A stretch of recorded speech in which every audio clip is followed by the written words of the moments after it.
Exportación del crimen en América Latina. Creo que este es un tema importante para entender lo que está pasando con nuestro país también. Sin lugar a dudas, el Ecuador está siendo reconocido actualmente como un narcoestado. Diferentes portales en Estados Unidos. Y ojo amigos, porque así también ponen la foto al lado del narcoestado al presidente Noboa, al mando de este país. Tristemente amigos, cuando Noboa ganó, yo pensé que él iba a poner mano dura en los puertos para que no salga el polvito blanco, pero eso amigos no ha ocurrido ni en sueño. ¿Por qué será? Y también la marca de las bananas que llegan premiadas a Europa, creo que usted esa marca ya se la puede imaginar cuál es y a quién pertenece. Antes de poner este análisis amigo, le voy a pedir que se suscriba al canal, que me siga en la página en mis redes sociales y que comparta este video. Veamos. L nuevamente con ustedes. Muy buenas tardes, muy buenas noches en el Ecuador, en Europa o en el lugar desde donde nos acompañen, nos sigan. Pues para nosotros es muy importante decirles también que por favor los contenidos que nosotros trabajamos en este espacio,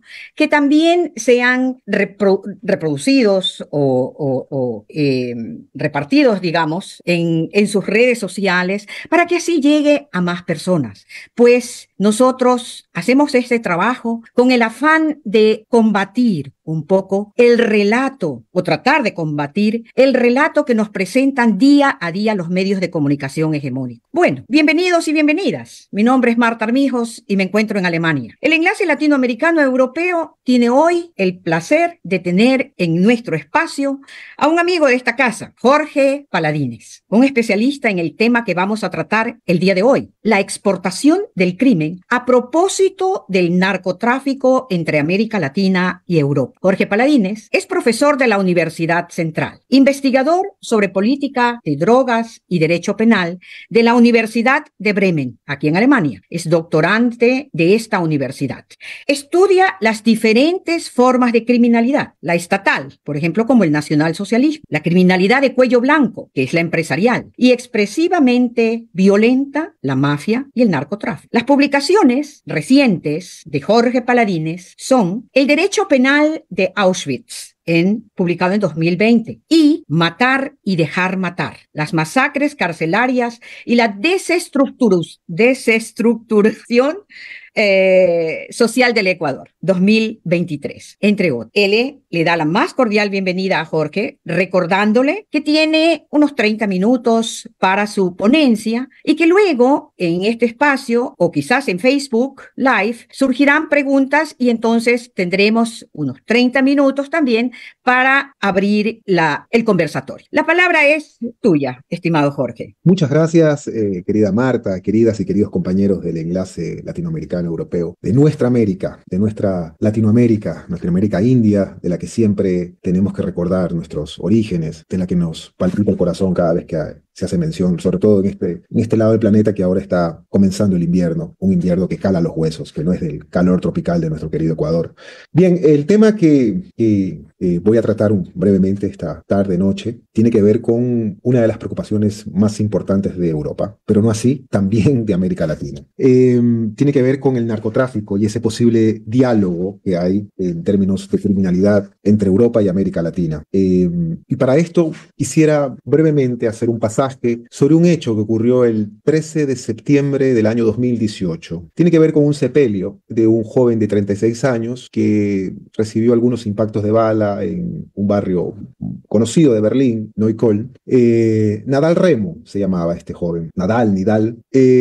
Lo importante de ese sepelio de este joven en el año 2018, en septiembre, es que a su entierro acudieron más de 2.000 personas de distintas ciudades de Alemania, de distintas regiones del país y también de distintos países de la Unión Europea. Y esto despertó la atención de la policía alemana porque nunca habían visto un sepelio con tanta cantidad de gente, pero también no podían contener, no podían controlar esa forma de expresar, digamos, solidaridad a partir de un joven cuya muerte está asociada a cierto tipo de criminalidad. Esto despierta las alertas porque desmitifica mucho a Europa con relación a que solamente en el sur global, solamente en nuestra América Latina, existen zonas calientes, no-go zone, es decir, barrios a los que no se puede entrar, porque también de alguna u otra forma los hay en Europa. Estoy hablando de Chateau Rouge en la zona 18 en París, puede ser eventualmente en la nocturnidad alrededor de Termini, en Roma, en Italia, y en el propio Berlín. Quienes han visitado Berlín pueden profundamente darse cuenta de barrios como Kreuzberg, Moabit, Schöneberg. En el mismo hermoso barrio de Kreuzberg, el parque Gorlitzer es un parque que es famoso por el expendio y el tráfico de drogas. Esa idea de que las zonas rojas solamente están en América Latina está desmitificado. Estados Unidos también las tiene, el Skid Row en Los Ángeles, y para esto, pues, los problemas que tenemos actualmente en el Ecuador, con, por ejemplo, barrios calientes en Guayaquil, que cada vez se multiplica esa diversidad de barrios calientes, o de zonas rojas, zonas a donde ya ni siquiera puede entrar la policía, donde los taxistas no quieren hacer ya ni siquiera carreras. En el caso de Machala, Puerto Bolívar, en el caso de Durán, el Recreo, el Cerro Las Cabras, en el caso de Guayaquil, pues la entrada a la 8, Monte Sinaí, en fin, esa muerte de este joven me voy a referir un poco más adelante. Ahora lo que destaca en esa relación de la narcocriminalidad entre Europa y América Latina es, por un lado, el incremento de las incautaciones de cocaína en América Latina. Voy a hacer una breve presentación para ilustrar de mejor forma esto que quiero decir. Y eso tiene que ver con la cantidad de cocaína que está entrando a Europa. Me refiero al reciente reporte de la Oficina de Naciones Unidas contra la Droga y el Delito, el reporte mundial sobre cocaína, que habla del tráfico, habla del consumo, habla también de la expansión de los mercados criminales, y preocupa porque nunca antes visto la Unión Europea ahora cuenta con mayores incautaciones de la sustancia que sigue causando mayor plusvalía en la renta criminal. Por encima del cannabis, por encima de la heroína, por encima del fentanilo. La cocaína es la reina de las sustancias prohibidas. No así la más letal en relación al fentanilo. Ojo, hay muchos mitos alrededor de la cocaína también. Y así, por ejemplo, tenemos los casos donde Países Bajos, el principal puerto, que es Rotterdam, no es Ámsterdam, ha incautado 70.6 toneladas, Amberes 89.5, más que Países Bajos, Hamburgo 33.5, es decir, cada vez se suma la lista de puertos en Europa, Gioia Tauro en Italia, Valencia en España y otros más, que registran un mayor número de incautaciones de cocaína. En el caso, por ejemplo, de Bélgica, es uno de los países que tiene muchísimas preocupaciones al respecto, al punto que se ha constituido uno de los principales o el principal puerto de llegada de la cocaína latinoamericana. Pero esa cocaína latinoamericana, en el top 5 de los puertos de ZARPE, de la procedencia directa, no es así Colombia. Es decir, Colombia es un país que incauta indudablemente 3 veces más de lo que incauta Ecuador de cocaína. Estamos hablando sobre las 600 toneladas por año. Ecuador está sobre las 200 toneladas por año en estos últimos 3 años. Pero el lugar de ZARPE más importante no es Colombia, es Guayaquil, es Ecuador. Por encima de Brasil, por encima de Costa Rica incluso, que se ha convertido en uno de los centros de tráfico de cocaína. Las preocupaciones en Alemania, Marta, que está cerca del Tagesschau, ahí en Hamburgo, puede darse cuenta incluso de las preocupaciones de la policía, del Estado federal, de la cantidad de cocaína que se registra cada vez más. Y cerca del 25% de la cocaína incautada en la Unión Europea proviene del Ecuador. Tales que, en términos de la renta criminal, el principal producto de exportación que está llegando a Europa desde el Ecuador es la cocaína. Y esto tiene una relación no de casualidad, no correlación, tiene una relación de causalidad que explica muchísimo la violencia en nuestra tierra, en nuestro Ecuador, en nuestro continente. Porque finalmente esa gran cantidad de incautaciones de cocaína en los puertos ecuatorianos no tiene, digamos, un registro con la reducción de la violencia criminal. Es decir, no parte de la lógica que a mayor cantidad de droga incautada, mayor deterioro y destrucción de las organizaciones criminales. No opera ese principio. Ese principio es totalmente falaz. El indicador de las incautaciones por el que son seducidas o premiadas las policías, porque además, como decimos en la costa ecuatoriana, es un trabajo a vaca. Es a vaca darse cuenta quién tiene un rostro que puede ser portador de estigmas sobre los cuales recae la rotulación de consumidor para asociarle el título de traficante. Es a vaca el trabajo por el cual también tienen que detectar cocaína en los puertos o en los aeropuertos, con la grave estigmatización también a las denominadas mulas del narcotráfico. Es decir, no hay un trabajo profundamente de inteligencia, además que sí se requeriría un trabajo de inteligencia por la cocaína incautada. En el caso de nuestro Ecuador, hay un incremento de más del 800%, un incremento vertiginoso, espeluznante de la tasa de homicidios, nunca antes visto en la historia republicana del Ecuador, desde que se fundó como república en 1830. Y así pueden ver desde 2019 cómo llegamos hasta el año pasado, el cierre, estamos a punto de cerrar el 2024 y vamos a ver el cierre de este año. Y en las cifras más austeras estamos sobre los 47 por 100.000 habitantes, que es la forma de medir la tasa de homicidios, con las diferencias de que las tasas de homicidios son construidas bajo la información ofrecida estatalmente. Algunos estados parten de metodologías un poco distintas y discutibles, como por ejemplo el tomar el registro de la tasa de homicidios desde los reportes de prensa, otros desde las sentencias judicial condenatorias ejecutoriadas, otros desde los informes de medicina legal, porque al final es decisión política criminal de los estados desde cuándo se cuenta la tasa de homicidio. Lo alarmante es que Ecuador tiene de las 10 ciudades, escúchese bien, según el Instituto Igarapé de Brasil, de las 10 ciudades más violentas del mundo, 5 son ecuatorianas. La primera es Durán, la segunda es Guayaquil, la tercera es Manta, la cuarta es Machala y la quinta Puerto Viejo, en la actualidad. Pero llama la atención el caso de Durán. Durán está sobre los 150 homicidios por 100.000 habitantes, convirtiéndose en el récord del registro mundial de la tasa de homicidios dolosos a nivel mundial. Más allá del término, estadísticamente, para el registro mundial de la tasa de homicidios, Durán es un matadero. Y eso incluye a otras ciudades ecuatorianas. Al punto que en nuestro país, ustedes recordarán los reportes del diario El País, las oficinas de medicina legal no se dan abasto. Las oficinas de medicina legal administradas por la policía, que investiga los delitos, que también son unidades criminalísticas de la policía, y de la misma institución que debe dar seguridad ciudadana, que es la Policía Nacional, y que desde el gobierno de Lenin Voltaire Moreno es la que indirecta y directamente administra las cárceles, que es la Policía Nacional. Es decir, hay una lógica de policialización, no solamente de los temas de seguridad y de justicia penal en cierta medida, porque el órgano que investiga el delito, si bien formalmente es el fiscal, materialmente es la policía. El fiscal no es un recabador de la información, es el policía. El fiscal es un formulador de cargos en el proceso penal. Y esta imagen patente, dramática de nuestro Ecuador, da cuenta de cómo incrementó la tasa de homicidios de forma vertiginosa. Pues bien, en América Latina, el 72% de la cocaína incautada a nivel mundial se la realiza en nuestro continente, el 15% en la Unión Europea y el 12% en los Estados Unidos. Es decir, si Europa está alarmada de la cantidad de cocaína que le llega, pues dejen decirles que la mayor cantidad de cocaína incautada la sigue haciendo las policías de América Latina. Ese es un trabajo de las policías latinoamericanas.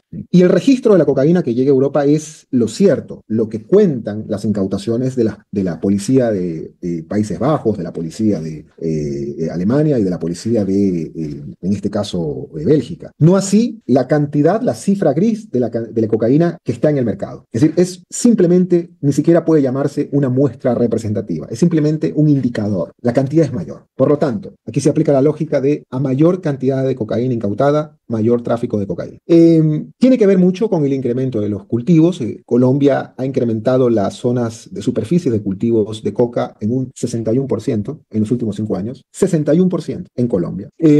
Perú en un 26% y Bolivia, que tiene una política selectiva interesante sobre la coca, porque además la hoja de coca tiene también usos ancestrales, defendida constitucionalmente, una política interesante. La cantidad que se destina para el tráfico es de un incremento de un 13% de la superficie. Insisto, América Latina es un continente que junto a la Unión Europea ha despertado las alarmas de incautaciones de cocaína, pero también en el caso de Ecuador, las alertas sobre el incremento de la tasa de homicidios.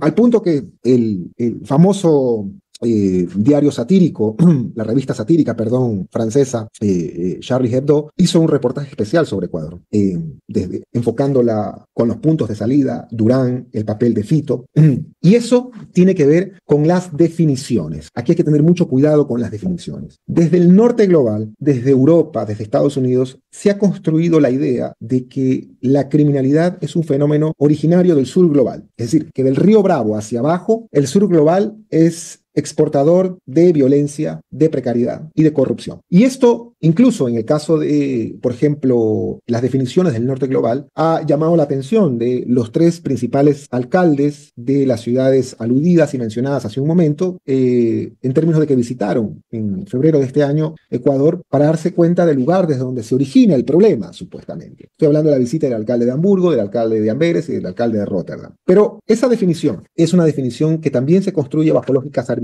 es decir, de creer que el origen del problema es América Latina. La misma Casa Blanca en un famoso memorándum del año 2021 del actual todavía presidente Joe Biden, esgrimió en ese memorándum que tenía como objetivo pedir fondos para el sistema de salud a consecuencia de el alarmante caso de sobredosis, incremento de casos de sobredosis por fentanilo, y desde ahí se reforzó esta idea que está en la Convención Internacional de las Naciones Unidas contra el tráfico ilícito de sustancias estupefacientes y psicotrópicas de 1988, que forma parte de las resoluciones de las Naciones Unidas, del ECOSOC, para la Comisión de Estupefacientes, el órgano rector de la política de drogas a nivel mundial, para establecer el número de plazas que van a integrar la Comisión de Estupefacientes, que son 53, cómo se conforma esta Comisión de Estupefacientes, cuya sede es Viena, y que a su vez la Casa Blanca, de forma unilateral, por supuesto, determina qué países cumplen el rol de países consumidores, países productores y países de tránsito. Es decir, el mundo, en la lógica de la política mundial de drogas, se divide en tres tipos de países. Países consumidores, que son los países del norte global, supuestamente, países productores, que son los que están en el sur global, Afganistán, América Latina, y los países de tránsito, que están en un interín, en un momento de incertidumbre, porque ese lugar de tránsito los coloca también, no les da un puesto en Naciones Unidas, en la Comisión de Estupefacientes, para representar a estas lógicas del crimen organizado a nivel mundial, pero tampoco los pone en el lugar de donde se requiere la cooperación internacional, donde generalmente se habla de los países productores o de los países de consumo. Es decir, están en una zona gris. Y Ecuador está en una zona gris. Según la Casa Blanca, Ecuador también es un país de tránsito, y según los informes de Naciones Unidas, Ecuador es un país proveedor de servicios. Es decir, se refuerza esta idea de que la criminalidad sigue viniendo del sur. Y aquí quisiera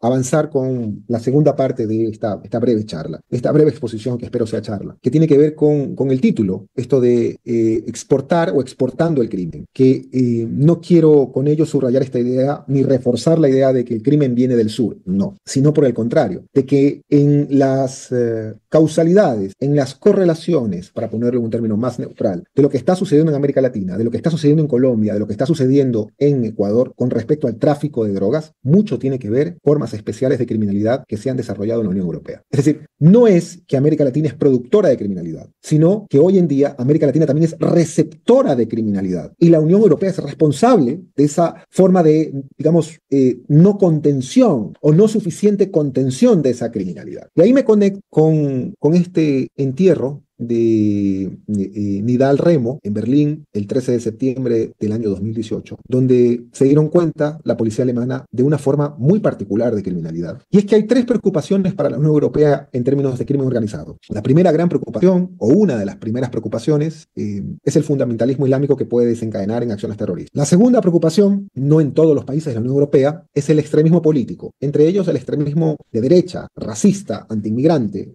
Y el tercero es la criminalidad como consecuencia del narcotráfico. En esas formas de criminalidad se construyó un interesante informe, reciente informe, que alude a las redes criminales, Criminal Networks, por parte de la Europol, publicado ahora en marzo de este año. Y ahí se habla de la lógica de pesquisar, de investigar a las redes criminales a partir de la procedencia, de alguna forma étnica, pero fundamentalmente nacional, de redes criminales, insisto, en la Unión Europea. Es decir, desde hace no muchos años, es un fenómeno de 20 años, no más, en la Unión Europea se ha constituido una especial forma, compleja forma, difusa forma de criminalidad que se le parece mucho a la criminalidad de América Latina en la actualidad. Y entre esas hay tres grandes grupos criminales que se dedican o están involucrados con el tráfico de drogas o que son configuradores de formas de criminalidad en Europa. El uno de ellos es el grupo belga holandés, que tiene una fuerte presencia en Alemania, en Polonia, en Italia. El otro grupo es el grupo de Europa del Este.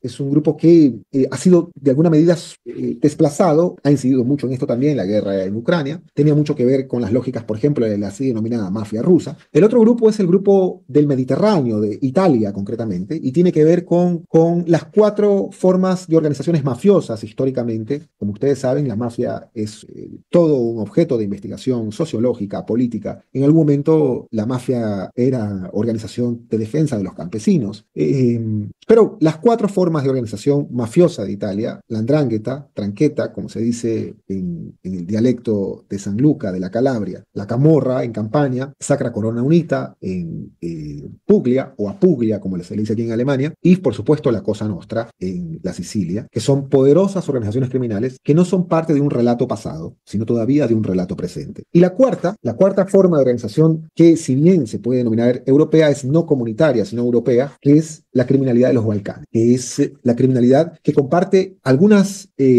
lógicas locales, que tiene que ver con la presencia de actores de Serbia, con la presencia de actores albaneses, de Montenegro, de Bosnia-Herzegovina, y que se puede reducir en un término que no deja de ser estigmatizante como la mafia de los Balcanes. Sin lugar a duda, Ecuador tiene mucho que ver con la presencia de este tipo de organizaciones, al punto que Colombia y Ecuador han compartido los dos Dritan Jica, Dritan Rejepti, perseguidos por la policía turca, perseguidos por la fiscalía en Italia, perseguidos por la policía albanesa. Estos actores han estado en Ecuador. Estos actores estuvieron incluso en el caso de nuestro país de Ecuador privados de la libertad y luego salieron de manera cuestionable, controvertida, alegando enfermedades. Estos actores son los que están involucrados con las compras de cupo de banano. Estos actores son los que están todavía desatando un escándalo en Colombia en la actualidad. Y que también puede generar despiste de las policías porque se habla también de la presencia de organizaciones criminales italianas como la 'Ndrangheta en Brasil, en Colombia. Sí, pero esta forma de criminalidad de los países balcánicos es una criminalidad más silenciosa, no hace mucho ruido, no es de graffiti, no es explosiva, opera más en el nivel alto del poder.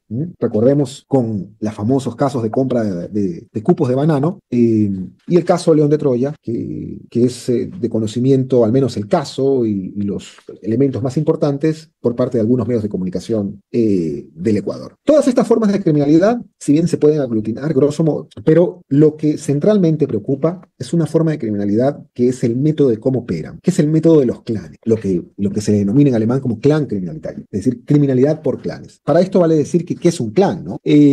Es una unión parental de familias. Eso es un clan. ¿Ya? Tiene un origen terminológicamente árabe. No es en sí un problema criminológico el clan, no. Sin duda, esta forma de identificar la criminalidad en Alemania, que tiene mucha relación con lo que está sucediendo en España, que tiene mucha relación con lo que está sucediendo en Bélgica, tiene muchísimas objeciones. Y yo en alguna medida soy parte también de esas objeciones, porque puede desencadenar tonos racistas, estigmatizantes, discriminatorios. Es decir, de creer que el origen de la criminalidad actual en Europa tiene componentes migratorios. Y esto es alimento para los partidos de extrema derecha que están creciendo en Europa. Es alimento para Vox, es alimento para Le Pen en Francia, para el Frente Nacional, y es alimento para AfD aquí en Alemania. No hay en realidad una representación estadística que pueda determinar esto. No existe eso. Al punto que diarios como Bild, que es la versión del diario El Extra en Alemania, usa ya estos términos que de alguna forma parten ya de la política o de los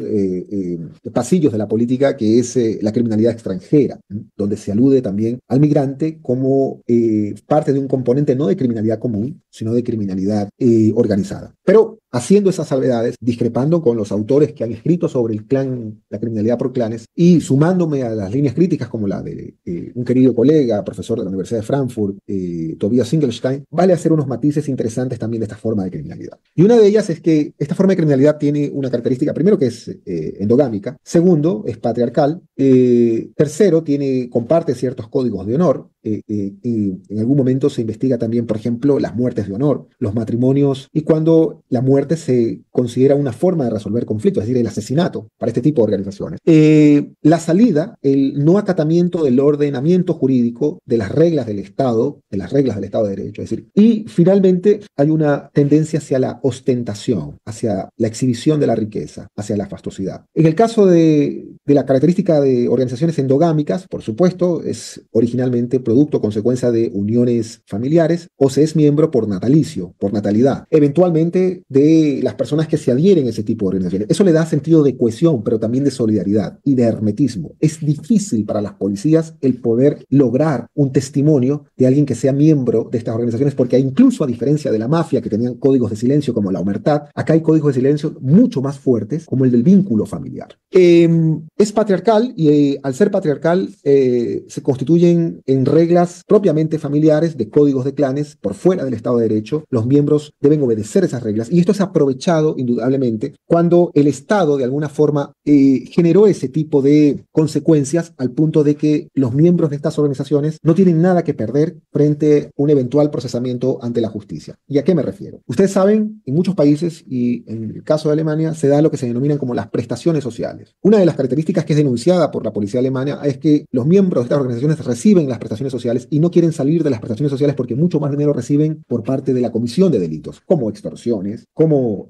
tráfico de drogas, que es el principal componente por el cual se nutren estas organizaciones, como de alguna forma también fraude fiscal. Y eso hace de que sean herméticas, insisto. Ese sistema de cohesión de los propios valores hace de que no se integren, digamos, a lo que se conoce como el Estado de Derecho. Esta palabra integración se le puede parecer a la de asimilación, que es complicada, que no deja de ser también discriminatoria. En gran medida también es responsabilidad y hay una especie de culpa también de la propia sociedad bio-deutsch, bio-alemana, que puede reflejarse en el sistema de educación. Es decir, un sistema de educación que al final deja las dudas de saber quiénes van a un gimnasium y quiénes van a una Oberschule, quiénes van a trabajar para el proletariado y quiénes van a la universidad como intelectuales. Y ahí puede uno darse cuenta de que casi en grandes barrios de Alemania la cantidad de gimnasios no es similar a la cantidad de Oberschule. Hay una tendencia a una mayor envío de parte de niños de escuela hacia la Oberschule con un alto componente de origen migratorio frente a un gimnasio, que es la escuela preparatoria para una universidad. Si bien al final también desde una Oberschule se puede ir a una universidad, el camino es mucho más selectivo desde un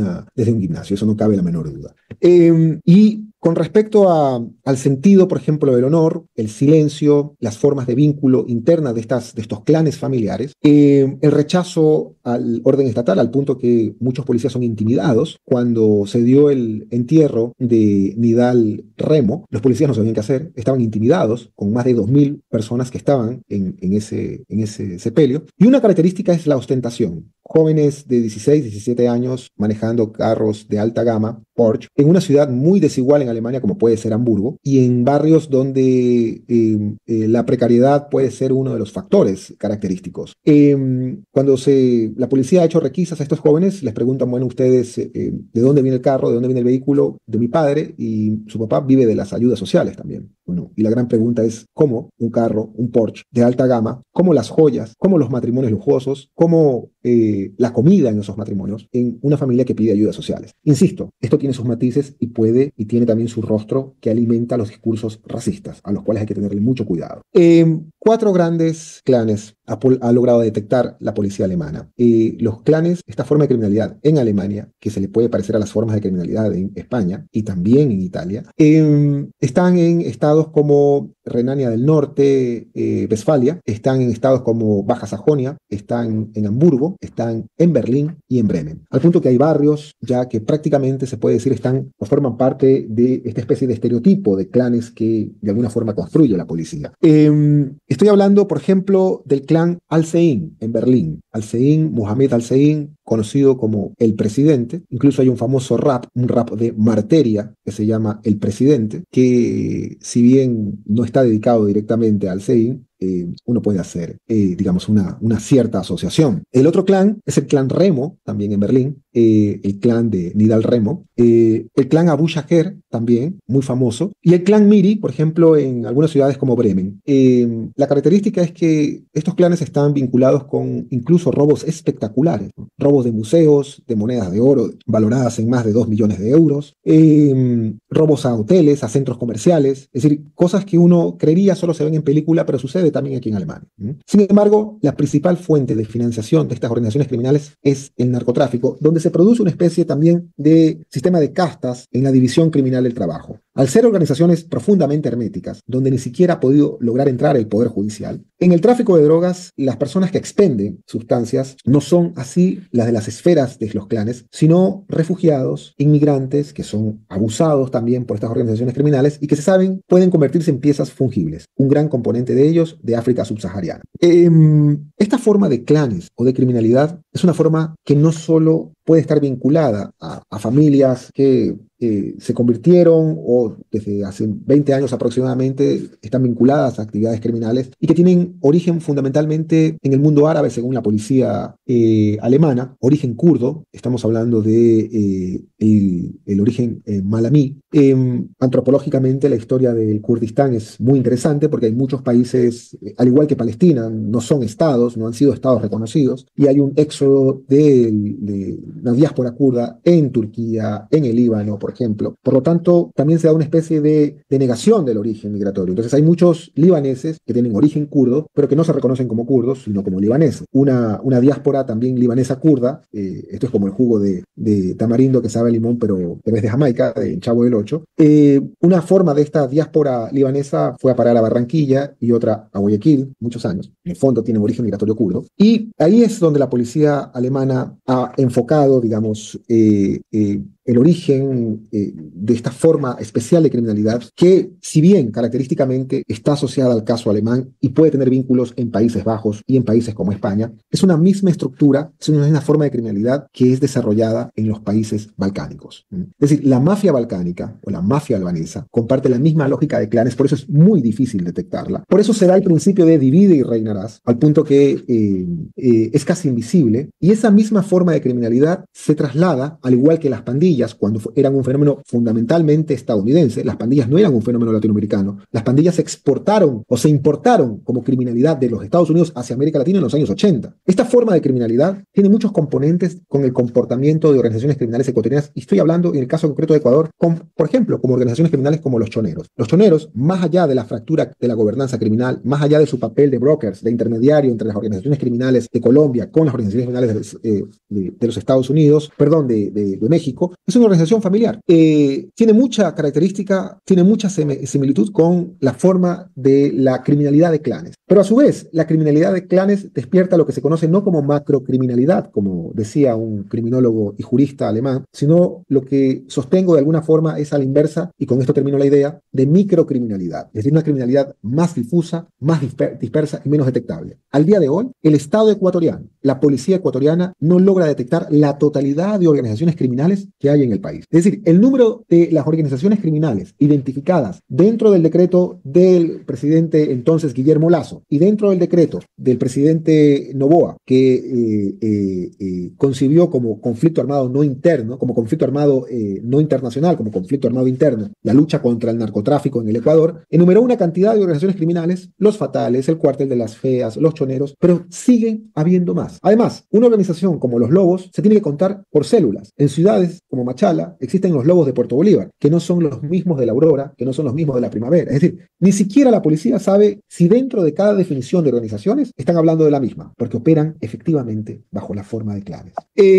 Por lo tanto, esta especial forma de criminalidad, insisto, nos plantea otro debate de la política mundial de drogas, de la lucha contra el narcotráfico, y otro debate en relación a la discusión de este problema con Europa. Porque esta forma de criminalidad no comienza en los puertos de Rotterdam, no comienza en los puertos de Amberes, no comienza en los puertos de Hamburgo, de Gioia Tauro, de Valencia, no comienza en esos puertos. Esta forma de criminalidad comienza en América Latina, se ha trasladado a América Latina. El gobierno de la cocaína no comienza en los puertos europeos, donde la cocaína no es desembarcada para que se la lleven los pájaros. El gobierno de la cocaína comienza en América Latina. Han saltado el charco hace mucho tiempo y están en nuestros países, y de alguna u otra forma esa clase de criminalidad también es causante de deteriorar nuestra convivencia pacífica, de haberla destruido totalmente. También es causante de haber esa forma de criminalidad destruido nuestra calidad de la democracia. Y sin lugar a duda, todo esto tiene lugar cuando se ha reducido el Estado de Derecho, cuando los estados cada vez son menos estados, son más instituciones que se ubican en las policías, son menos estados para la salud, son menos estados para la educación, son menos estados para la seguridad social. Y eso es producto, por supuesto, del neoliberalismo implementado radicalmente en el Ecuador desde el gobierno de Lenín Moreno, seguido por Guillermo Lasso y continuado por Daniel Noboa, que quiere repetirse como presidente. Al final, yo creo que el problema de nosotras y de nosotros, quienes hacemos, digamos, pensamiento crítico de las y los trabajadores, es que todavía no nos hemos logrado unir a nivel mundial, pero los traficantes del mundo sí. Muchas gracias. Muy buenas noches. a la audiencia. Mi nombre es Elizabeth Sáenz y llevaré la moderación de las preguntas desde Alemania. Hoy conversamos en L con el investigador Jorge Paladines. Damos inicio a la ronda de preguntas recordándoles que el tema del conversatorio es exportación del crimen a propósito del narcotráfico entre América Latina y Europa. Estimado Jorge, muchísimas gracias por visitarnos otra vez aquí en L y gracias por tu ponencia sobre este tema que nos ocupa dentro y fuera del país y que marca al Ecuador realmente y actualmente de forma negativa en el extranjero, en todo el mundo realmente, lo que nos entristece severamente. Tú decías que en Ecuador se incautan 200 toneladas de cocaína por año. Eso es increíble realmente, es inimaginable esa cantidad. Y también decías que el principal puerto de zarpe en Sudamérica es Guayaquil. Es terrible, ¿no?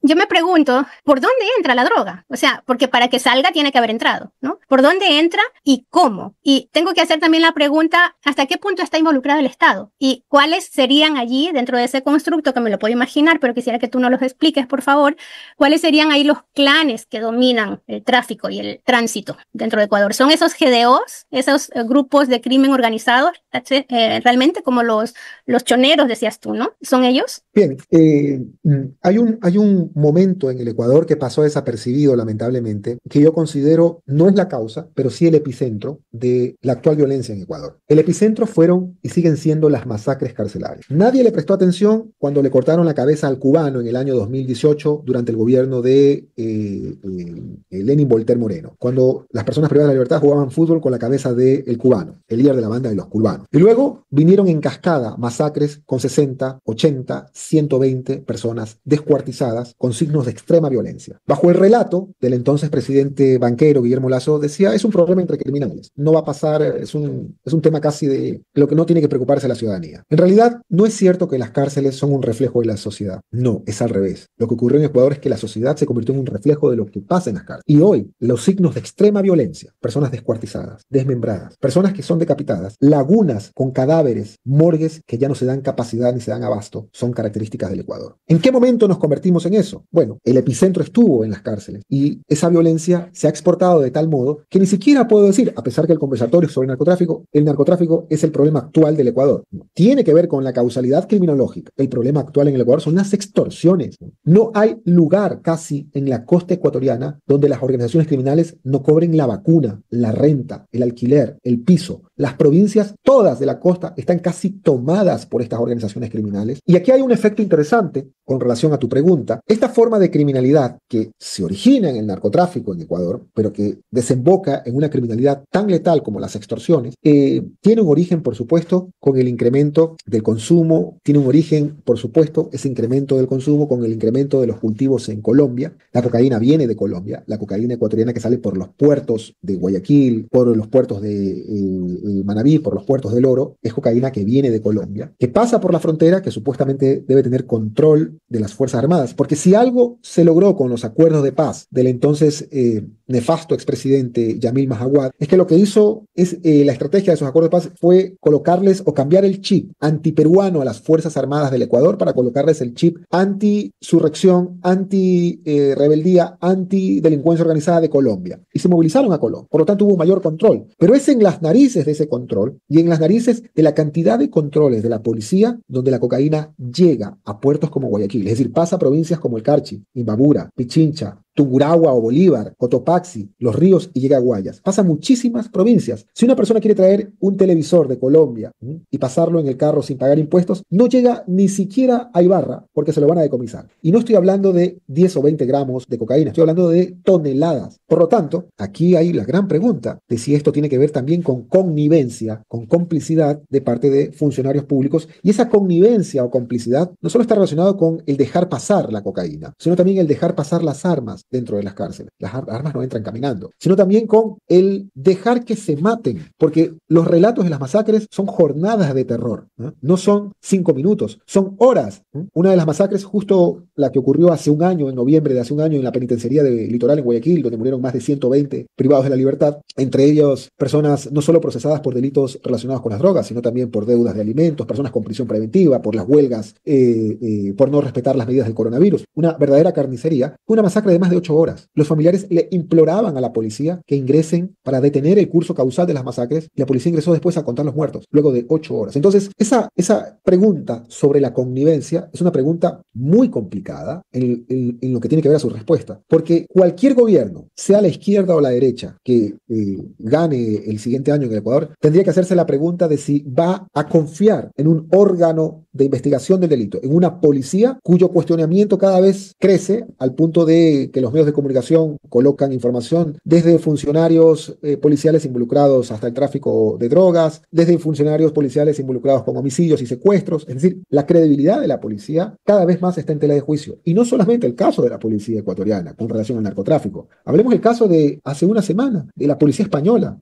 la mayor autoridad de blanqueo de capitales de España. El jefe de los policías de lavado de activos, de blanqueo de capitales, fue capturado con las paredes tapiadas de euros, muy involucrado posiblemente con este tipo de organizaciones criminales. Entonces, la gran pregunta es, si ni siquiera eventualmente no podemos confiar en la policía ecuatoriana, ¿qué está pasando con las policías también en Europa? Porque el poder de las organizaciones criminales con la sustancia que causa mayor rentabilidad no solamente seduce las conciencias y la ética de funcionarios públicos, sino que también les introduce temor y miedo. Aquí no solamente hay que ver el tema de la corrupción, y con esto quiero destacar que posiblemente estemos mirando el problema de la connivencia desde un punto de vista. También tenemos que analizar el factor del miedo, de la intimidación. Es decir, los funcionarios públicos, fiscales, jueces o policías que han permitido este tipo de acciones criminales también pueden ser objeto de extorsiones, de intimidaciones, bajo la lógica de la ley de Pablo Escobar de plata o plomo. Si usted renuncia, si usted no hace esto, simplemente otro lo hará en su lugar, pero con la gran amenaza de perder la vida, de ser asesinado. Entonces, la lógica de las extorsiones se ha logrado imponer en Ecuador en estos días, lamentablemente, bajo la bajada de las políticas de seguridad, hay un gobierno del crimen, hay un gobierno de las extorsiones, hay un auge de la exportación de la cocaína. Y si estoy hablando de funcionarios como las policías, eso tiene que ver mucho con la causa final. Y la causa final está con el reclutamiento de estas organizaciones criminales. Quienes son reclutados son jóvenes que frisan entre los 14 y 22 años de edad. Nuestra juventud.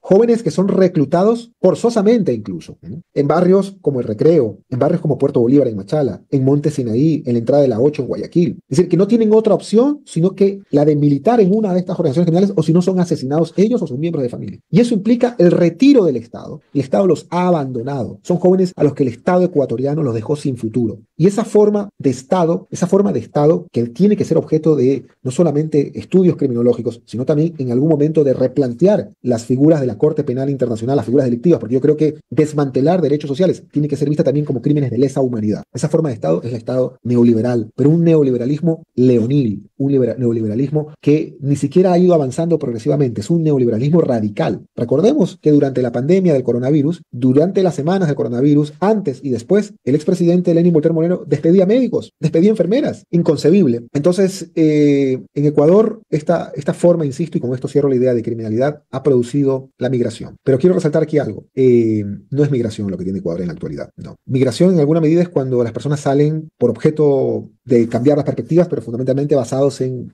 la crisis económica, en mejorar las condiciones de vida. En la actualidad, la gente en Ecuador, nuestros compatriotas, no están migrando por el Darién. Lo que hay en Ecuador es desplazamiento forzado. Eso se llama. El desplazamiento forzado es la huida, el terror que tienen nuestros compatriotas de no ser asesinados en sus casas. En Ecuador hay autotoque de queda. Ya nadie quiere salir en la noche. Y esto hace absolutamente responsable al Estado, al gobierno ecuatoriano. Es decir, el gobierno ecuatoriano ha abandonado a sus ciudadanos, los ha dejado a merced del crimen. No hay soluciones prácticamente, no hay soluciones ni a corto ni a mediano plazo, no hay políticas claras en materia de seguridad, los homicidios siguen increciendo, los secuestros siguen creciendo, y esto implica, por supuesto, de que hoy en día tengamos que hablar de esta triste realidad que es característica de países como Colombia, pero que ahora es característica del Ecuador, el desplazamiento forzado. Wow, qué horror, realmente. Sí.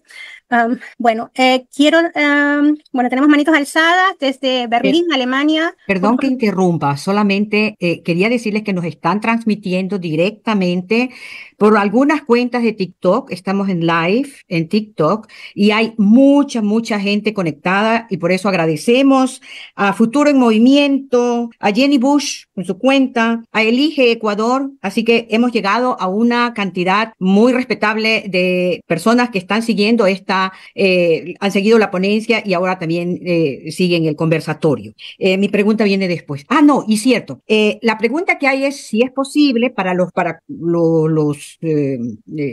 las cápsulas que se hacen después, si es posible que le envíes la presentación que hiciste para poderla reenviar por ese medio. Muchísimas gracias. La pregunta viene después. Jimmy. Muchas gracias. Coincido totalmente con tus criterios, Jorge.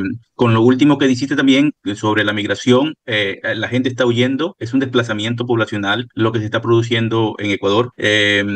Y volviendo digamos, a cómo lo comenzaste a analizar sobre la exportación del crimen, a propósito del narcotráfico, ¿no? Digamos, cómo se genera. Tú dijiste algo con lo que tal vez muchos nos sentimos un poco inciertos, o sea, ¿de dónde comenzó? Tú dices, ¿dónde se inicia la exportación? Y parece que en eso tal vez lo comprendí mal. Yo lo comprendo desde que, digamos, esas formas de organización criminal han venido, como lo dijiste también muy bien, por ejemplo, las pandillas de Estados Unidos. Recuerden que entró incluso por los cines, con las famosas películas donde se mostraban estas agrupaciones, pero también desde acá, ¿no? Digamos, las históricas mafias que han habido en Europa, que no son recientes, incluso el desembarco que se hizo por Sicilia en la Segunda Guerra Mundial. Los Estados Unidos estuvo muy implicados con estos grupos de la mafia siciliana, y entonces aquí se vive una organización, pero donde no tenemos la violencia que hay en el sur global, que hay en Ecuador en este momento. O sea, aquí tú puedes llamar por teléfono a tu dealer, a tu expendedor de drogas, y te lo llevan a la casa, a domicilio, ¿no? La cocaína, la marihuana, lo que quieras, te lo llevan. Aquí está organizado y hay una paz social, entre comillas. Y en eso también viene, por ejemplo, el hecho de que el Estado se compra la paz social también con la ayuda social, que me parece correcto que exista, ¿no? Y eso no tenemos, por ejemplo, en Ecuador, en América Latina. Entonces, es presa fácil, nuestra juventud, presa fácil de caer en las garras del reclutamiento que hacen las mafias,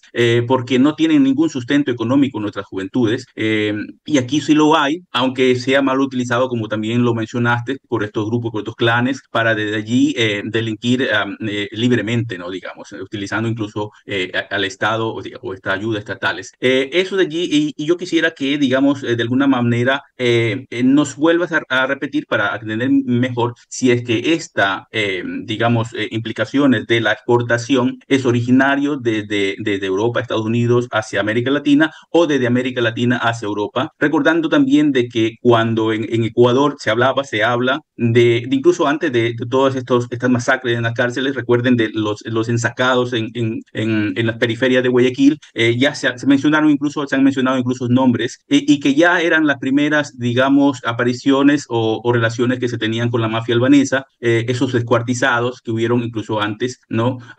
Incluso creo que del 2000. ¿Qué relación existe, qué hay con esa exportación? Gracias, Bien, Jorge. hay tres cosas que hay que diferenciar. Primero, narcotráfico no necesariamente es sinónimo de violencia. Es decir, hay países que históricamente han tenido narcotráfico, pero no patrones de violencia como los que tiene Ecuador. Estoy hablando, por ejemplo, del tráfico de drogas en México desde los años 60, 70, no con los patrones de violencia del 2000 en adelante. Así que el narcotráfico no necesariamente es violento. Tercero, en Ecuador el narcotráfico no es cosa nueva. El narcotráfico también es un fenómeno de finales de los 70 que se alojó con clanes familiares también. Jorge Hugo Reyes Torres, ¿alguien recuerda ese nombre? Operativo Ciclón, 1992, la policía, la cantidad de fortuna y el tráfico de cocaína. Es decir, Ecuador también tuvo su especie de Pablo Escobar. Y estoy hablando de los 80, la década de los 80. O sea, mientras en Colombia se daban plomo y estallaban los cochebombas de la guerra entre los carteles de los hermanos Rodríguez Orejuela, cartel de Cali, y el cartel de Medellín, Pablo Escobar, en Ecuador teníamos también, no con esos patrones de violencia, pero narcotráfico. Jorge Hugo Reyes Torres. Y tercero, si narcotráfico no es sinónimo necesariamente de violencia, que Ecuador ha tenido narcotráfico desde hace muchos años, aquí el problema es la relación con la violencia criminal, cuando se desata la violencia criminal. Y la violencia criminal se desata de forma escandalosa, tomando como epicentro, y es lo que hago en el libro que escribí el año pasado sobre matar y dejar matar, las cárceles. Es decir, oigan, pónganle atención a las cárceles. Las cárceles no están llenas de parias a los cuales muchos ciudadanos y gente que cada vez reproduce el odio en redes sociales quiere verlas muertas. No son escorias, son seres humanos. Algo está pasando en las cárceles que la sociedad está teniendo la mirada en otro lugar. Y el punto que desata las masacres carcelarias es precisamente el auge de la presencia de organizaciones criminales europeas en Ecuador. Los choneros funcionaron históricamente como un broker. Estoy hablando de que la presencia o el auge de los choneros se desarrolla incluso en las narices de la base militar de los Estados Unidos o del puesto de operaciones avanzada de los Estados Unidos en Man. Es decir, a pocos kilómetros, en un cantón más arribita, los choneros estaban desarrollando actividades criminales. Entonces, también no es cierto de que la presencia militar de Estados Unidos logró reducir la violencia en Ecuador, porque no se relaciona con la reducción ni se relacionó con la tasa de homicidios, y por el contrario, esta organización criminal siguió creciendo en Ecuador, pero no con los patrones de violencia que se dan justo desde el momento en que también es gobierno Lenin Voltaire Moreno, desde el momento que se desmantela el Estado Social de Derecho, desde el momento que se deja a los jóvenes sin futuro. Entonces, la primera gran relación del narcotráfico violento o extremadamente violento, porque ni siquiera es violento, es extremadamente, hay una diferencia entre violencia y extrema violencia. Lo que tiene el Ecuador es violencia extrema, es eso. Es justo desde el año 2018, pero va creciendo en esa curva que se relaciona con el incremento de la tasa de homicidios y explota de forma ascendente ya a finales del gobierno de Lenín Moreno y con el gobierno de Guillermo Lasso. Cuando periodistas hablan de su relación con la mafia albanesa, cuando periodistas hablan del vínculo de muchos de sus funcionarios con organizaciones criminales europeas, que por cierto, no han estado presentes en Ecuador en esos años, estuvieron presentes desde algunos años atrás, pero estuvieron privados de la libertad. Uno de los líderes o de los emisarios de estas formas de organizaciones criminales en Ecuador, Reyetti, estuvo privado de la libertad en Ecuador durante muchos años. Entonces, aquí hay una relación de la forma de criminalidad que tiene actualmente el Ecuador con la violencia extrema que se desarrolla justo desde el desmantelamiento del Estado de Derecho, del Estado Social de Derecho, es decir, de abandonar a los jóvenes, de dejarlos a merced del reclutamiento de estas organizaciones criminales, y que también tiene relación con la reconfiguración del orden criminal a nivel internacional. No se olviden que Ecuador es el país de donde se catapulta la cocaína de Colombia, pero esa violencia tiene que ver también con esta presencia de organizaciones criminales en Ecuador que tienen, insisto, formas muy características como por ejemplo la microcriminalidad. Es decir, esta forma de clanes criminales no negocian con carteles, sino con pequeños segmentos de clanes criminales, porque para las policías es mucho más fácil perseguir un cartel, pero es más difícil perseguir un clan, porque si un clan es capturado, si todos los miembros de un clan son privados de la libertad, pues hay otro clan que lo va a sustituir inmediatamente. Entonces, tras el asesinato de Jorge Luis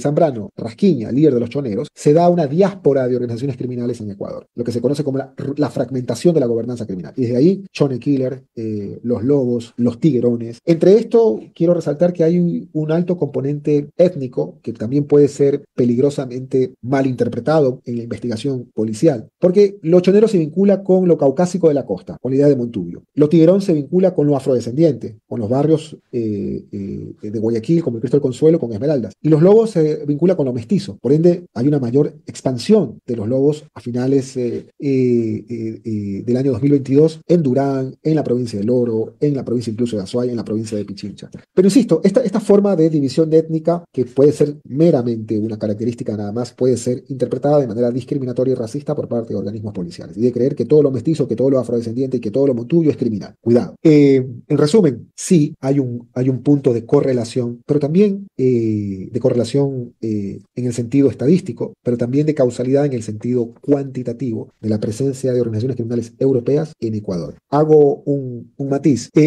Estamos en un continente de migrantes, fundamentalmente de migrantes, como es la Unión Europea. Y eso le da diversidad, le da riqueza, donde se hablan muchos idiomas saliendo de una frontera a otra, donde los barrios pueden mostrar esta idea de la multiculturalidad, es un término que no me gusta mucho. Pero eso también implica de que conversemos con compañeros, con ciudadanos de otras partes del mundo y con sus familias. Entonces, cuando preguntamos a compañeros, amigos que tienen origen migratorio de Turquía, dicen, ¿cuál es tu origen, cuál fue tu destino migratorio? Al final, siempre quise ir a Alemania.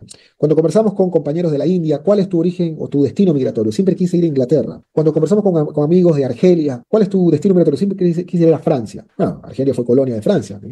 Turquía tuvo los Gastarbeiter, Alemania tuvo trabajadores invitados para la reconstrucción y la India fue colonia de Inglaterra. En el caso de Albania, el destino cultural de Albania no es Alemania, no es Francia, no es Inglaterra, es Italia. Los canales de televisión italianos se pueden ver en Albania, hasta incluso novelas latinoamericanas ven los albaneses.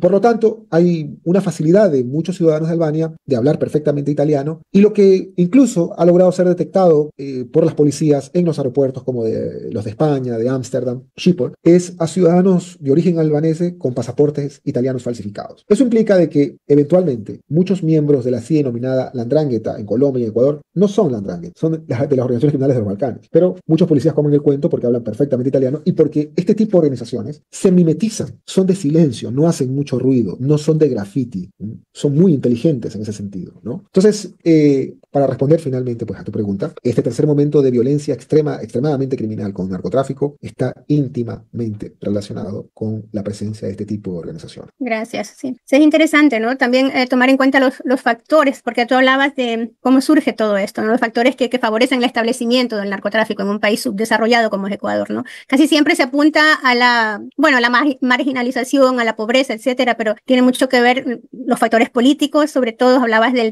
desmantelamiento del Estado, la desinstitucionalización, que es súper importante, tener falta de Estado de Derecho, que causa una inestabilidad política tremenda, ¿sí? Eso se intenta no hablar de ello, ¿no? Cuando realmente es un factor súper importante, ¿no? Muy aparte de los factores económicos y sociales, ¿no? Que influyen. Sí, muy interesante. Marta Armijos, desde Hamburgo, tienes una pregunta, por favor, tu micrófono. Sí, y bueno, una vez más, muchísimas gracias, Jorge, por esta fantástica la ponencia y también este conversatorio. Yo tengo una pregunta en cuanto a la conexión entre el narcotráfico y el auge del lavado de dinero y el papel que juega la banca, no solamente la banca nacional, sino la banca internacional, las offshore y las empresas de papel. Muchas gracias. Existe un profesor que estudia narcotráfico, un economista que es premio, yo le denomino premio Nobel de Economía, premio Nobel de Criminología. Es el premio Estocolmo de Criminología, pero se le dice generalmente como premio Nobel de Criminología. Se llama Peter Reuter. Creo que Peter Reuter es el investigador más grande que tiene el planeta en la actualidad sobre lavado de activos y narcotráfico y drogas. Bueno, y él señala desde hace muchos años esta idea de que hay una especie de complicidad, ¿no? Donde el dinero de origen ilegal se legaliza y eso hace más difícil la investigación en términos de determinar qué es lo ilícito y qué es lo legal. Esa ilegalización, poniéndola a la I entre paréntesis, tiene a muchos actores, entre esos pueden ser los bancos, el sistema financiero. Otro de ellos es el sistema inmobiliario, porque no se puede decir que es ilegal la contratación que hagan a los albañiles. Los albañiles no son criminales, tienen derecho a un salario, tienen derecho a no tener un trabajo por fuera de la legalidad. No son criminales. Los que producen el cemento tampoco son criminales. Pero el dinero de donde procede ese edificio sí. Entonces, en esa idea del blanqueamiento hay un serio problema de índole no solo criminológico, no solo jurídico, sino también económico. Porque generalmente esto se deja en manos de fiscales, abogados y abogadas como este servidor. Y los fiscales generalmente a nivel mundial no están entrenados con esas altas competencias para poder determinar qué es lo ilícito de procedencia económicamente ilícita, qué es lo ilícito de procedencia posiblemente de narcotráfico o de otro tipo de negocios ilícitos. Porque aquí hay que triangular información, porque incluso muchos economistas ni siquiera logran detectar, ni siquiera tienen un marco teórico, un marco de definiciones para poder dimensionarse el movimiento de dinero, para poder mirar la magnitud del movimiento de dinero. Y ahí estamos hablando de las offshores y de los paraísos fiscales, que eso implica información, que eso implica datos, que eso implica triangular con otros países, que eso implica organizaciones y estructuras legales que están en otros continentes. Entonces, no solo es un tema de definición, es un tema de información, de datas, sino es un tema también de definiciones legales, ¿sí? Al punto que hay una oscura definición legal que en Ecuador muchos de los empresarios que tienen dineros y de los políticos que tienen dineros en paraísos fiscales, en guaridas fiscales, son campantes para hacer política en Ecuador. Son campantes, pese a que hay una prohibición, para ser candidatos a un cargo de elección popular. Insisto, el problema del lavado de activos, detectar el lavado de activos es un problema universal de competencias también de las fiscalías. Recordemos el famoso caso del sistema financiero y bancario también en Alemania, Hooks, ¿no? Recordemos los casos también en España, los casos en Estados Unidos. Indudablemente, lo que se puede hacer es generar de competencias, de destrezas, pero sobre todo establecer el marco legal, ¿no? Es importante el marco de definiciones para determinar qué es lo ilícito, desde dónde entran las prohibiciones y cómo detectar el lavado de activos. Hay un problema de conflicto de intereses si colocamos a un banquero como superintendente de bancos. Hay un conflicto de intereses si colocamos a un familiar de un banquero como superintendente de bancos. Indudablemente eso no puede ser en un país como Ecuador. Hay un conflicto de información cuando no solamente no es claro de dónde dónde vienen los dineros, sino que ni siquiera, a pesar que los bancos están obligados ante una oficina que se llama el GAFI a informar ese tipo de movimientos, no es claro cómo una familia de la noche a la mañana recibe un depósito de $1,000, $3,000, $4,000. Estamos hablando de familias incluso de escasos recursos económicos, porque la triangulación, no solamente de las grandes cantidades de dinero, sino también de la extorsión, van a cuentas bancarias en particular, donde la víctima no denuncia por miedo, por las represalias, por el temor a ser asesinados. Si eso se da en un caso tan simple de un movimiento de $2,000, $2,000, en casos de millones de dólares, tampoco el sistema bancario informa, como debería hacerlo. La oficina de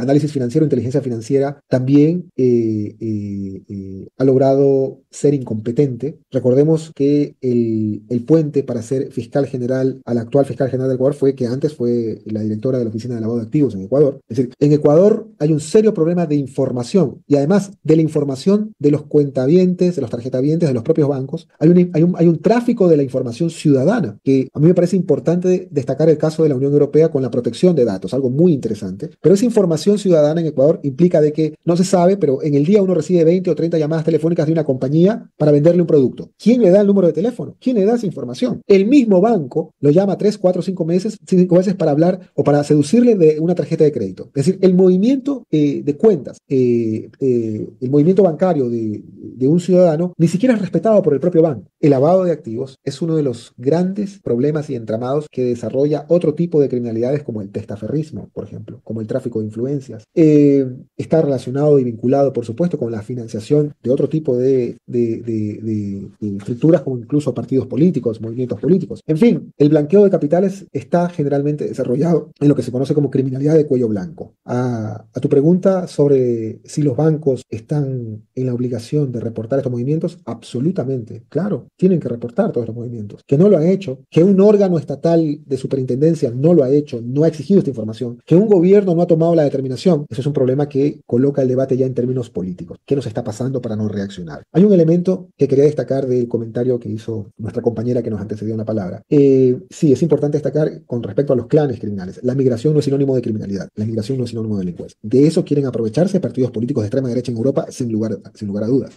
Aquí hay un gran componente de desmantelamiento del Estado. Es decir, la causa de fondo de la criminalidad violenta en el Ecuador es el desmantelamiento del Estado. La causa de fondo de estas formas de criminalidad en Europa también son desmantelamientos de los Estados. Por ejemplo, en el caso de los Balcanes, la guerra de los Balcanes es una guerra inexplicable. Es una guerra que ni siquiera los europeos pueden explicarla. Es una guerra que ni siquiera saben las causas, ni siquiera saben las etnias, ni siquiera saben los problemas económicos que desencadenó esa guerra, la forma de intervención que tuvieron, la gran crisis económica, el abandono, la postergación y encima la discriminación. Por eso no soy amigo de usar rótulos como la mafia albanesa, esas cosas no, que son estigmatizantes también. El caso, por ejemplo, de la criminalidad de clanes en Alemania, vienen de familias que estuvieron 13, 15 años con Duldum, ¿no? Es decir, Duldum es tolerancia, que muchos de ellos fueron ya deportados a sus países, ¿no? Que no podían ni siquiera trabajar, porque como estaban bajo una figura de incertidumbre legal, tenían solamente que recibir ciertas ayudas sociales. Entonces, también hubo un descuido del Estado alemán con respecto a esa forma originaria que eventualmente desencadenó en criminalidad. Entonces, la causa de estas formas de criminalidad, sin lugar a duda, y en eso quiero subrayar, es la desestructuración, que la palabra suena como un trabalenguas, Marta, es la desestructuración de los estados. Eso está íntimamente relacionado a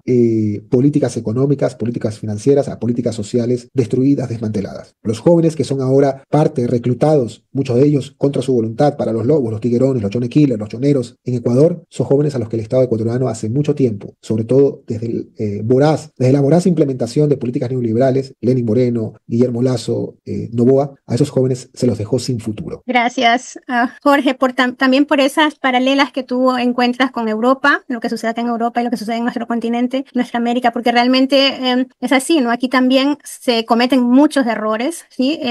Mucha gente ni siquiera sabe que a los refugiados no tienen un permiso de trabajo, ¿no? Que están obligados a estar en esos asilos de acogida, bueno, y que no tienen, o sea, son personas que vienen huyendo de sus países y en situaciones precarias viven en un asilo y ni siquiera pueden ser integradas como debería ser en esta sociedad, ¿no? De ahí que también eso es un caldo de cultivo para cuestiones delictivas, ¿no?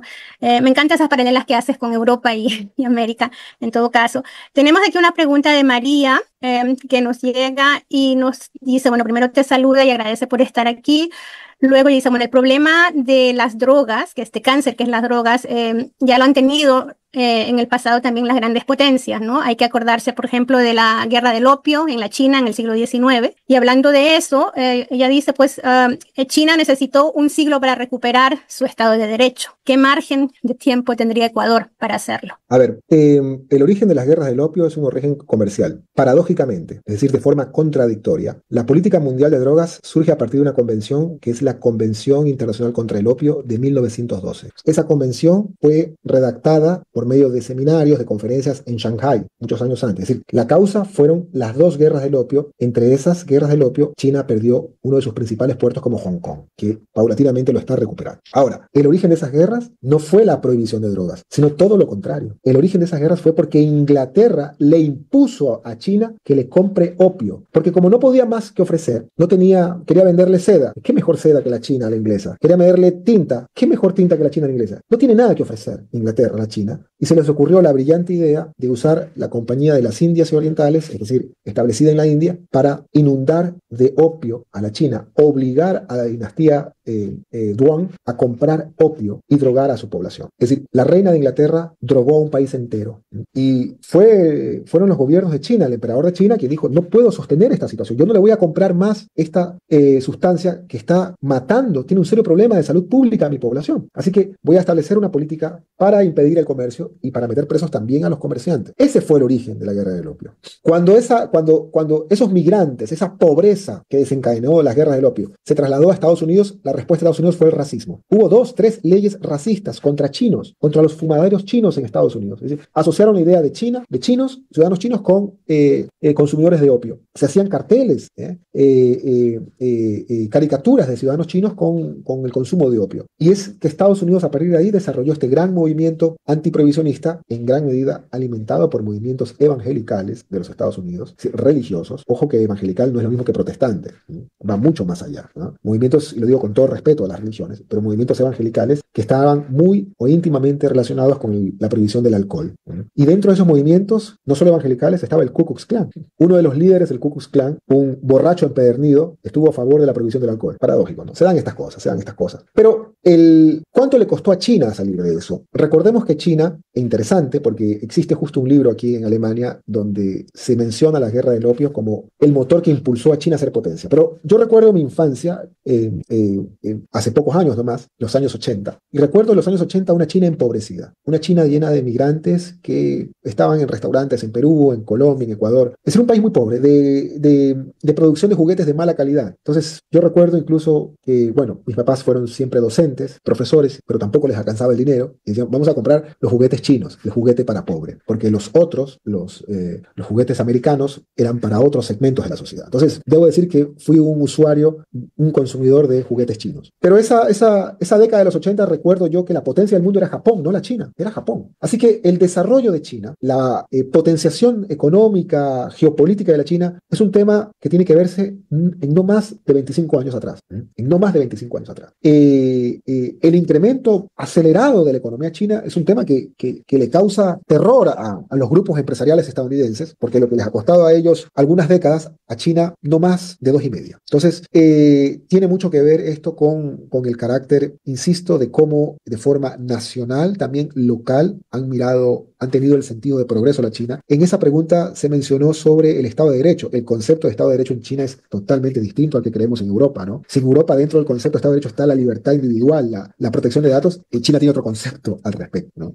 Para usar el transporte público en China hay que entregarle los datos al Estado, ¿no? Es otra concepción de Estado de Derecho. No estoy diciendo qué Estado o qué concepción sea mejor o peor, no, simplemente es distinta. Y sí, muy conectado con esa pregunta, el origen en cierta medida de la China en la actualidad como potencia mundial fueron las guerras del opio, porque las guerras del opio es lo que llevó a la pobreza de la China, al éxodo migratorio jamás visto. Los ciudadanos chinos siempre migraron, ¿no?, a Filipinas, pero las guerras del opio produjeron una oleada de migración, sobre todo a Estados Unidos. Y más allá del estigma, es esas guerras del opio que llevó también a la pérdida de la integridad territorial, ¿no?, a la pérdida de la soberanía en China. Entonces, mucho tiene que ver la reconstrucción de la China, el sentido de reconstruir la dignidad de los ciudadanos chinos en términos territoriales, en términos económicos, en términos de salud, con ese pasado ya de hace más de un siglo, que fueron efectivamente las guerras del opio. Sí, sí es cierto, las guerras del opio tienen mucho que ver con la historia económica, política, de lo que puede explicarse China en la actualidad. Gracias, sí.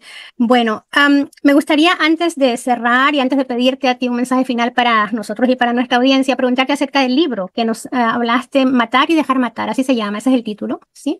¿Y lo conseguimos dónde? Bueno, el libro fue publicado el año pasado. Sí. Voy a hacer una actualización del libro para publicarlo en la editorial El Siglo, que es una editorial, digamos, progresista que está ubicada en Quito, pero la idea es también subirlo a plataformas virtuales, más allá de las licencias y los permisos que me dé la editorial, para que puedan accederlos todas y todos en cualquier parte, en cualquier hemisferio de nuestro planeta.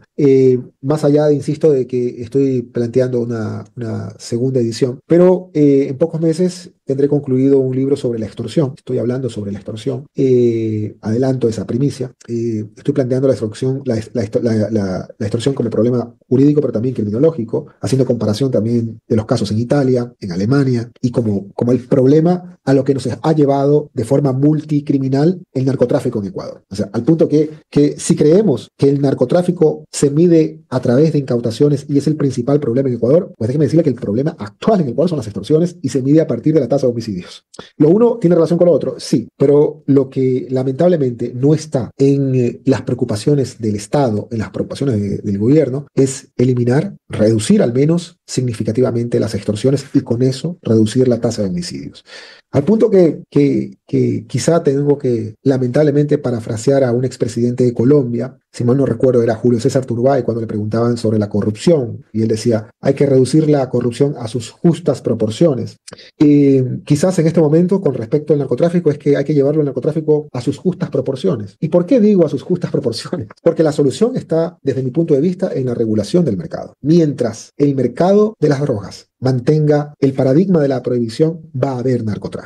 Ahora, esa forma de criminalidad, el problema es que si bien puede eliminarse si se regulan, si se modifican las 3 convenciones internacionales sobre drogas, eso no significa que deje de haber criminalidad en el Ecuador o en América Latina. Ojo, porque aunque estén legalizadas todas las drogas, en Ecuador hay un daño mucho más grave, que es la pobreza. Y las formas de criminalidad pueden mutar, como han mutado. El caso de la extorsión es una forma de mutación del narcotráfico. Y pueden mutar con la venta, compra y venta de autopartes de carros robados, de celulares. Es decir, la mutación no está necesariamente o no está solo en el narcotráfico, está en la pobreza. Así que en la base social del narcotráfico, en los jóvenes que están o que son y que siguen siendo reclutados, está la forma de hacer política pública, de intervenir y de brindarle a nuestras compañeras y nuestros compañeros, a nuestros ciudadanos, otra vez un país pacífico, seguro, donde puedan sacar a sus hijos a pasear en los parques, en donde no tengan que quedarse en sus casas, como dijo la estadística de Gallup ahora, esta semana. El 73%, casi el 75% de ecuatorianas y ecuatorianos ya no quieren salir de sus casas. Eso se llama autotoque de queda. Hay un autotoque de queda. Y la responsabilidad absoluta es de los estados. El mensaje es, muchas gracias, antes que